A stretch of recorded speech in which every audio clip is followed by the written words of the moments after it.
Hello students, this is Salma Wani. सो आज हम सोशल साइंस का सिविक्स का थर्ड चैप्टर स्टार्ट करने जा रहे हैं, that is constitutional design. So here we go. सबसे पहले हम introduction. Constitutional design as the name suggest, this chapter is about the constitution and constitutional design. That means design means how it has been framed, how it has been developed, ये कैसे बना, किस तरीके से इसको बनाया गया संविधान को।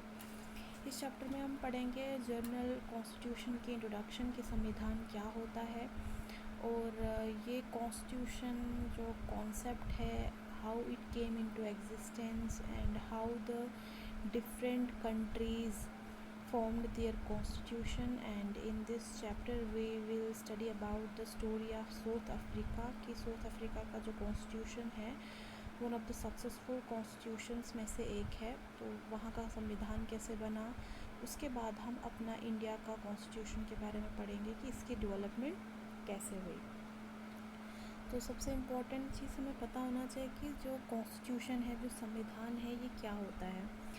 Constitution means set of rules according to which an organization or state is acknowledged and governed. Constitution का मतलब हो गया संविधान। संविधान मतलब ऐसे लॉज, ऐसे कानून जो है, जो लिखे गए हैं। कुछ कंट्रीज़ में इनको लिखा गया है और कुछ कंट्रीज़ में इनको ओरली बताया गया है कि ये कानून है। तो इन लॉज को ये एक ऐसा डॉक्यूमेंट बनाया गया है जिसमें बहुत सारे जो लॉज हैं उनको फ्रेम किया गया है, और उन्हीं लॉज के बेसिस पे, उन्हीं लॉज के अकॉर्डिंग जो है कंट्री में ऑर्गेनाइजेशंस बनती हैं उन्हें कानून के बतौर, और उस मुल्क को गवर्न किया जाता है। मतलब ये एक ऐसे लॉज होते हैं जिससे एक राज्य चलता है, कंट्री को गवर्न किया जाता है कि कंट्री किस तरीके से बनाई जाएगी, उसमें जो हुक्मरान बनेंगे, जो हुकूमत करेंगे, उन क्या तरीका है उनको इलेक्ट करने का। जैसे हम गवर्नमेंट बनाते हैं तो हमें पता हमें इलेक्शन होना है, फिर अलग अलग कैंडिडेट्स बनेंगे, फिर लोग जो हैं वोट देंगे। ये सारा हमें कैसे पता चला, क्योंकि ये सारी चीज़ें हमारे संविधान में लिखी गई हैं। तो कोई भी काम जो है हमारे स्टेट को गवर्न करने के लिए, ये सब चीज़ें जो है हमें फ्रेम करके मिली हुई है, और उन चीज़ों को हम बोलते हैं, उन लॉज को जो है हम कलेक्टिवली क्या बोलते हैं, कॉन्स्टिट्यूशन। तो कॉन्स्टिट्यूशन का मतलब है कि ऐसे रूल्स जिनको एक डॉक्यूमेंट के फॉर्म में जो है फ्रेम किया गया है, और उन्हीं रूल्स के अकॉर्डिंग हम अपनी कंट्री को गवर्न करते हैं। उसके बाद कॉन्स्टिट्यूशन जो होता है, अब जब कॉन्स्टिट्यूशन बना किसी कंट्री का, तो उसमें जो लॉज होंगे, सबसे बड़ी चीज़ ये है कि वो लॉज जो हैं सारे लोग उन लॉज को एक्सेप्ट करने चाहिए। अब लोगों की विल नहीं होगी, आप बिना विल मतलब लोग आपसे सहमत नहीं होंगे, जो कानून आप बना रहे हो ज़बरदस्ती आप लोगों के ऊपर थोप नहीं सकते कोई भी लॉ। तो लॉज जो होंगे वो ऐसे होने चाहिए कि लोग उनको फॉलो करें, लोग उनको एक्सेप्ट करें। उसके बाद जो कॉन्स्टिट्यूशन है वो जनरेट करता है लोगों के अंदर ट्रस्ट और कोऑर्डिनेशन। कोऑर्डिनेशन होता है कि हम मिल के रह रहे हैं, ट्रस्ट मतलब एतबार। It specify how government should be constituted. Constitution में जो लॉज बने हुए होते हैं हमें वो बताते हैं, ख़ास करके स्पेसिफ़िकली हमें बताया जाता है कि हमारी सरकार किस तरीके से बनाई जाएगी। It lays down limits on the power of government. अब कॉन्स्टिट्यूशन में जो लॉज हैं वो लॉज इस तरीके के हैं कि वो गवर्नमेंट की पावर को भी लिमिटेशंस लगाते हैं, मतलब गवर्नमेंट को सुपरवाइज़ करते हैं। और कॉन्स्टिट्यूशन का ये काम होता है, ये फंक्शन होता है कि वो एक्सप्रेस करे the aspirations of the people, वो लोगों की ज़रूरतों को, लोगों की नीड्स को पूरा करे। लोग खुश हैं तो तभी संविधान चलेगा। लोग अगर खुश नहीं और संविधान में ऐसा कानून है जो लोग ना खुश है उससे, तो कॉन्स्टिट्यूशन नहीं हो सकता। तो constitution means it's a document which contains a set of rules according to which an organization और state is acknowledged and govern. और इसका काम क्या है, ये लोगों के एस्पिरेशंस को पूरा करता है, ये लोगों के अंदर ट्रस्ट और कोऑर्डिनेशन जो है उसको जनरेट करता है, और स्पेसिफ़िकली और हमें ये बताता है कि how government should be constituted, और गवर्नमेंट के पावर्स पे ये लिमिटेशंस लगाता है। ठीक है। उसके बाद जो आपका चैप्टर है उसकी शुरुआत में इन्होंने बताया, आपने पहले 2 चैप्टर पढ़े हैं और डेमोक्रेसी के बारे में वो थे कि डेमोक्रेसी का मतलब क्या होता है, डेमोक्रेसी अलग अलग कंट्रीज़ में किस तरीके से डेमोक्रेटिक रूल आया। पहले मोनार्की थी, ऑटोक्रेसी थी, मिलिट्री रूल था, मिलिट्री डिक्टेटरशिप था, चायल वगैरह की स्टोरी जो है उसमें आपने पढ़ी किस तरीके से लोगों पे ऊपर जुल्म किया जाता था, ज़बरदस्ती हुकूमत की जाती थी। फिर कई सारे लीडर्स ने अपनी पूरी लाइफ सेक्रीफाइस करके जो है स्ट्रगल किया और अपनी कंट्री में जो है डेमोक्रेटिक गवर्नमेंट लाई। तो ये इस चैप्टर में आपने ये सब कुछ पढ़ा पिछले 2 चैप्टर्स में।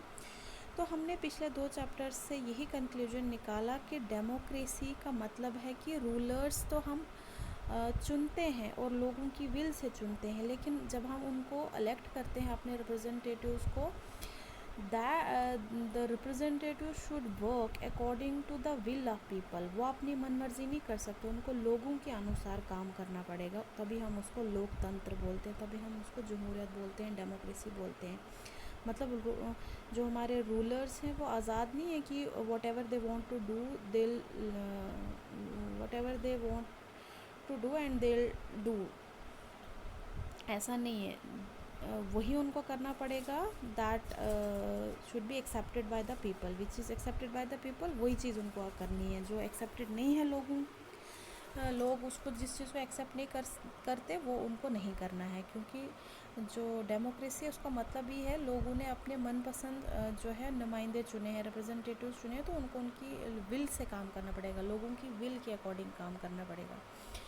तो फिर हमने पिछले जो चैप्टर्स है उसमें आपने पढ़ा होगा कि किस तरीके से अलग अलग कंट्रीज़ में डेमोक्रेसी आई। तो डेमोक्रेटिक कंट्री में जो गवर्नमेंट बनाते हैं, तो उस गवर्नमेंट को रन करने के लिए वो कैसे फंक्शन करेगी, इसलिए हमें कुछ रूल्स पता होने चाहिए कि गवर्नमेंट अब डेमोक्रेसी है जी, हमने अपने रिप्रेजेंटेटिव्स को खुद चुनना है, लेकिन अब क्या तरीका है, कौन सा ऐसा मेथड है जिससे हम अपने रिप्रेजेंटेटिव्स को चुनेंगे। हम यहाँ पे हमारे यहाँ पे क्या है, इनडायरेक्ट डेमोक्रेसी है। तो ये सब चीज़ें क्या है, एक रूल्स बनाए गए हैं, उन रूल्स को ही हम कॉन्स्टिट्यूशन कहते हैं। इस चैप्टर में हम बताएंगे कि कॉन्स्टिट्यूशन में कौन कौन से सिटीजन्स के राइट्स हैं, कौन सी पावर जो है गवर्नमेंट को दी गई है, और गवर्नमेंट किस तरीके से फंक्शन करेगी। और फिर हम कुछ बेसिक क्वेश्चंस को डिस्कस करेंगे कि कॉन्स्टिट्यूशन जो है किस तरीके से इसकी डेवलपमेंट हुई, हमें कॉन्स्टिट्यूशन की क्यों ज़रूरत होनी चाहिए, क्या कॉन्स्टिट्यूशन में कौन कौन सी आइडियोलॉजीज़ को बताया गया है, और कॉन्स्टिट्यूशन को जब बनाया जाता है और जिस रूल को लिखा जाता है क्या हम उन रूल्स को चेंज कर सकते हैं, और कब कर सकते हैं, क्यों कर सकते हैं, ये सब हम इस चैप्टर में पढ़ेंगे। इस चैप्टर की स्टार्टिंग में इन्होंने साउथ अफ्रीका के कॉन्स्टिट्यूशन के बारे में बताया है, democratic constitution in South Africa. तो सबसे पहले यहाँ पे एक कोटेशन लिखी गई है, I have fought against white domination and I have fought against black domination. I have cherished the ideal of democratic and free society in which all persons live together in harmony and with equal opportunities. It is an ideal which I hope to live for and achieve, but if needs be, it is an ideal for which I am prepared to die. मतलब मैं जो है इस quotation में किसी ने अपने आप को मेंशन करके बताया है कि मैं जो है स्ट्रगल कर रहा हूँ वाइट डोमिनेशंस के ख़िलाफ़, कि वाइट लोग जो हैं ब्लैक स्किन पीपल को डोमिनेट कर रहे हैं। मैं उस किस्म की डेमोक्रेटिक गवर्नमेंट की कल्पना करता हूँ जहाँ पे सारे लोगों को इक्वल अधिकार दिया जाए, ताकि वो एकत्रित होकर और हारमोनी और पीस से रह सकें और सबको इक्वल अपॉर्चुनिटीज़ दी जाए। और ये जो आइडिया है मेरा, जो कल्पना है मेरा, मैं इसके लिए अपनी जान भी फिदा कर दूंगा। तो ये जो कोटेशन है, जो वर्ड्स हैं, ये नेल्सन मंडेला के थे। Nelson Mandela was the first black president of south Africa and he was the person who fought against a racial discrimination, that is apartheid.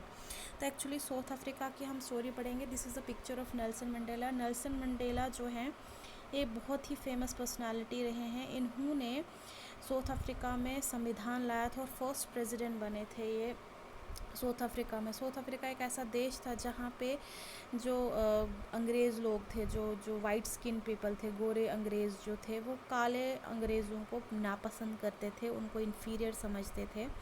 तो नेल्सन मंडेला ऐसी शख्सियत थी जिसने इस किस्म के ये जो यहाँ पे पॉलिसी चल रही थी रेशियल डिस्क्रिमिनेशन की, इसको अपार्थाइड बोलते थे, उसके ख़िलाफ़ इन्होंने आवाज़ उठाई थी।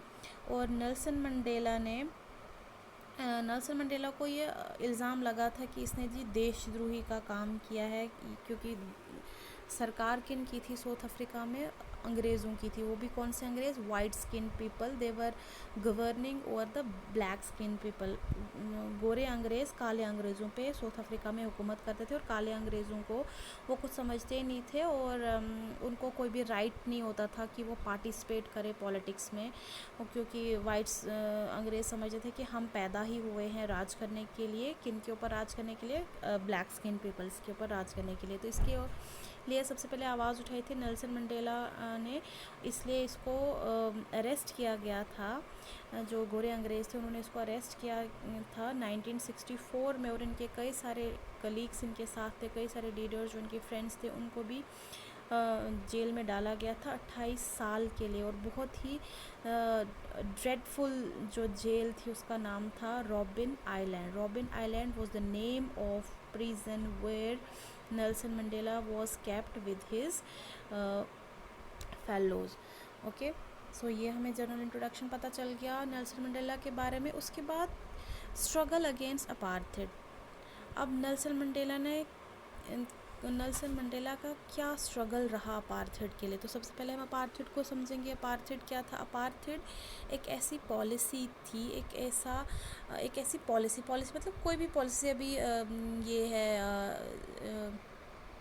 हमारे यहाँ पे सिटीजनशिप अमेंडमेंट एक्ट लाया गया, ये भी एक पॉलिसी है। हम कोई एक इकोनॉमी में कोई नई स्कीम आ जाती है, उसको भी हम पॉलिसी बोलेंगे।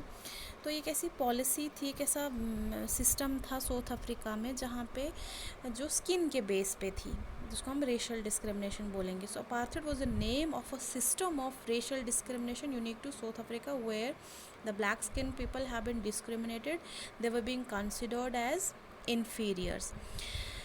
तो फिर क्या हुआ? जो वाइट यूरोपियंस थे उन्होंने इस सिस्टम को साउथ अफ्रीका में इम्पोज़ किया, लागू किया। कौन सी सेंचुरी में? 17th और 18th सेंचुरी में। और कई सारी ट्रेडिंग कंपनीज, जैसे इंडिया में भी यूरोपियन कंपनीज आई थी ट्रेड करने के लिए, वैसे ही ये यूरोपियंस यहाँ पे भी गए और ये खुद को सुपीरियर समझने लगे।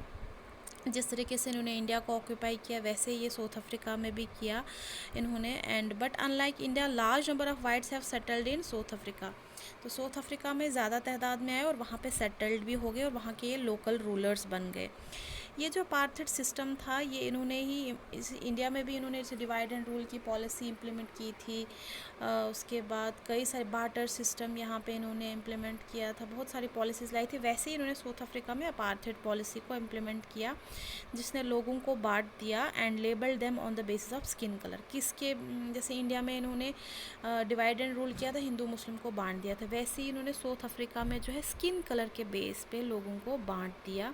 जो यहाँ के नेटिव लोग थे, जो नेटिव मतलब जो जन्म से ही यहाँ रह रहे हैं, जन्म सिद्ध लोग, वो ब्लैक स्किन पीपल थे, और उनकी पॉपुलेशन जो है 3/4 थी, मतलब 3/4 जो है इनकी पॉपुलेशन थी किनकी? ब्लैक्स की। बट जब इन्होंने ये पॉलिसी यहाँ पे लाई तो उससे टोटली इनको क्या हो गया? इनके बेसिक राइट्स इनसे छीने गए, इनको कोई भी पॉलिटिकल और सोशल राइट नहीं दिया गया। और बहुत सारे लोगों को इस पॉलिसी के बाद माइग्रेट भी करना पड़ा, और बहुत सारे इंडियंस जो यहाँ पे माइग्रेट होके आए थे, जैसे गांधी जी भी यहाँ पे सेटल थे, वो भी ब्लैक्स में ही गिने जाते थे। तो white rulers treated all non whites as inferiors, चाहे वो कहीं भी किसी भी देश का है, लेकिन वो ब्लैक है, उसकी स्किन थोड़ी सांवली है, तो उसको वो इन्फीरियर समझते थे, जो भी उसकी नेशनैलिटी हो। लेकिन अगर वो ब्लैक स्किन्ड है तो उसको इन्फीरियर समझते थे। तो जो नॉन वाइट्स थे, नॉन वाइट्स मतलब ब्लैक स्किन पीपल, उनको वोटिंग राइट नहीं था। अब ये अपार्थाइड सिस्टम बहुत ज़्यादा ऑप्रेसिव था, ऑप्रेसिव मतलब जहाँ पे लोगों को दबाया जा रहा है, उनको सांस भी नहीं लेने दी जा रही, उनको कोई भी राइट नहीं दिया जा, उनको किसी भी hotel, hospital, school, library, cinema hall किसी भी पब्लिक प्लेस पे जो है ये फ्रीली नहीं घूम सकते थे। कौन? ब्लैक्स। तो इसको हम क्या बोलते थे? This was called as segregation. Segregation मतलब बांट दिया आपको, सेपरेट कर दिया आपको। तो इस सिस्टम को हम बोलते थे सेग्रीगेशन। जो ब्लैक स्किन पीपल थे वो किसी भी चर्च में नहीं जा सकते थे जहाँ पे वाइट स्किन पीपल वर्शिप करते थे। तो ये सिस्टम काफ़ी देर तक चला और बहुत सारे ब्लैक स्किन लोगों ने इसके खिलाफ़ आवाज़ उठाई। तो उनमें मेन जो लीडर थे वो नेल्सन मंडेला थे। तो यहाँ पे एक एसोसिएशन बनी थी, उसका नाम था ANC। 1950 में जो ब्लैक्स थे और जो कई सारे इंडियंस यहाँ पे थे, उन्होंने इस अपार्थाइड सिस्टम के खिलाफ़ आवाज़ उठाई and they launch protest marches and strikes the African national Congress. इस एसोसिएशन का नाम क्या था? ANC, African national Congress. एक अम्ब्रेला ऑर्गेनाइजेशन जिसने इस पॉलिसी ऑफ सेग्रीगेशन मतलब जो पॉलिसी ऑफ अपार्थाइड के खिलाफ आवाज़ उठाई। और कई सारी दूसरी कम्युनिस्ट पार्टीज़ भी इसके साथ जुड़ गई और बहुत सारे सेंसिटिव वाइट्स ने भी कुछ ऐसे गोरे लोग भी थे जिनको अपार्थाइड से आपत्ति थी, तो उन्होंने भी इसमें पार्टिसिपेट किया और इसको साथ दिया। और कई सारे लोगों ने इसको अनजस्ट और रेसिस्ट पॉलिसी बोला। बट जो वाइट रेसिस्ट गवर्नमेंट थी उन्होंने अपना रूल जारी रखा और जो लोग उनके खिलाफ आवाज़ उठाते थे उसको वो डिटेन कर देते थे। डिटेन मतलब है किसी को जेल में डाल देना बिना ट्रायल के, टॉर्चर करते थे, उनको मार देते थे। Many black skin people who are protesting, they were being detained, they were being tortured and many of them were killed. तो ये था हमारा साउथ अफ्रीका के बारे में। अब हम आगे पढ़ेंगे कि यहाँ का कॉन्स्टिट्यूशन कैसे बना और फिर हम पढ़ेंगे नेल्सन मंडेला कैसे प्रेसिडेंट बना। फिर साउथ अफ्रीका की स्टोरी के बाद हम पढ़ेंगे इंडिया का कॉन्स्टिट्यूशन कैसे बना। होप आपको लेक्चर पसंद आएगा।